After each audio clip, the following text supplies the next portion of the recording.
My name is Sean Aceto. I am a self-taught gong maker here in the United States. This video here is going to be the proper use and technique on flumie and friction mallet use. And I'm going to do it on the 62 Soul Voyager because it's awesome and it really provides a really nice landscape for me to show you the different things that you can do with the flumies. And I'm going to do that just using two flumies from Olli Hess. This is the E1 and this is the Intense line. And I've chosen these because they're probably the most versatile and easy to use flumies, friction mallets on the market. And the E1, everyone has seen it. It's kind of a standard, a staple. The trick with this is light, very light. You don't have to smash it in there. Just very little, very light pressure.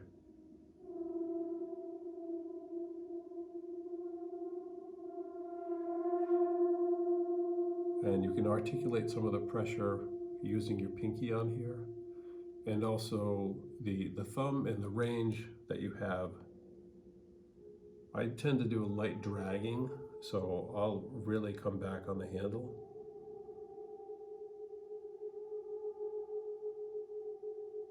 And just give that little haunting sound. I'm not going to shriek it.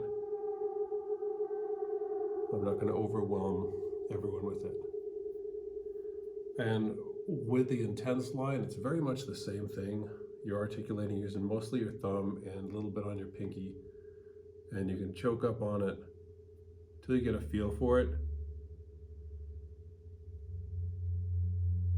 And once you get that, you can start moving further back. And that gives you a little bit more flexibility. And the key to any of these is speed. Slower keeps you from skipping.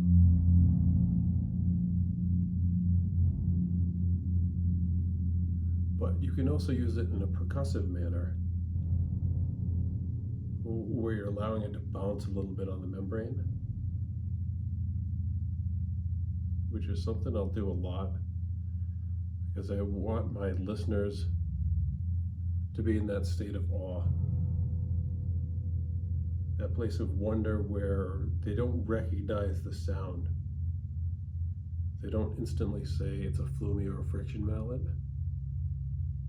They're in that space of wonder. And if you stick around through the end of the video, I'm going to do a demo and show you how to really capitalize on that.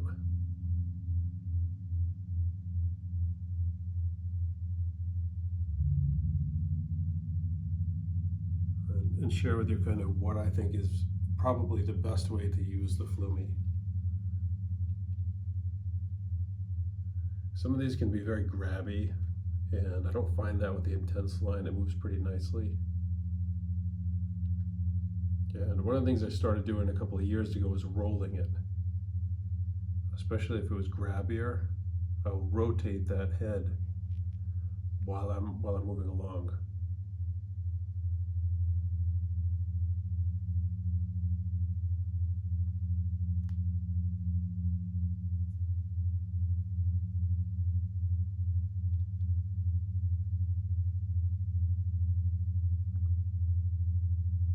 With a bigger gong like this, it's nice because you have a long area to drag.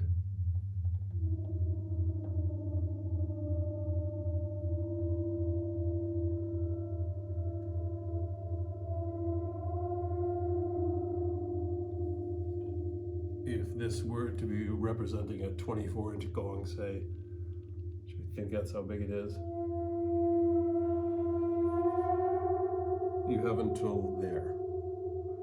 Then you have to move all around, and if you're like me, your wrists and arms pop and crack. But I find especially with the E1, it's a very short movement.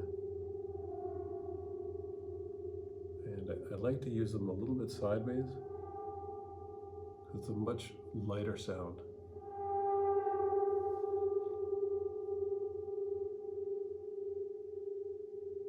Very easy, very approachable. Don't overdo it. So I'll show you how I would approach a gong bath or a private session if I were working with somebody and I was going to use a flumie, which, as you know, most of the time I won't do that because I want the gong to do its thing. So if you want to sit back and really just take this part in here and the play and show you how I would approach using a flumie.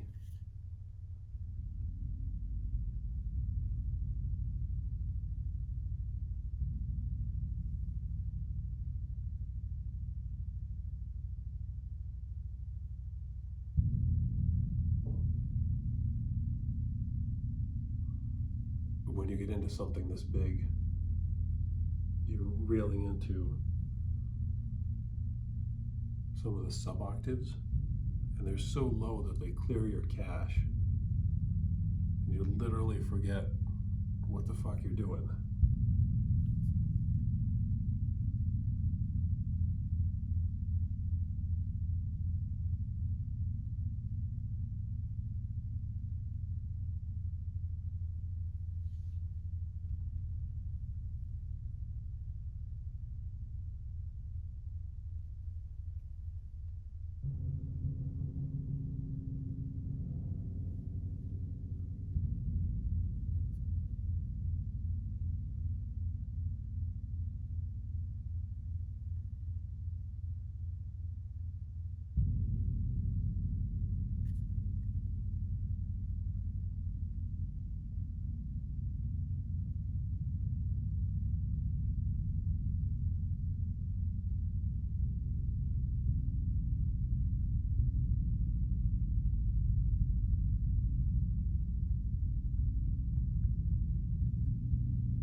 So you see what happens. You use it to create suspense. It doesn't become overwhelming. It's not the focus of your playing. It's something that pops in. And when it does, it gathers your attention. And when your attention shifts to that, you're fully present in that moment. If I were to just sit here and drone on this, it might be a little mesmerizing, but it would also allow your mind to wander off into other things. Some of you might have felt frustrated in the beginning because you were wanting for that. And it creates that sense of tension and suspense. And that is the presence that you're trying to achieve when you're playing.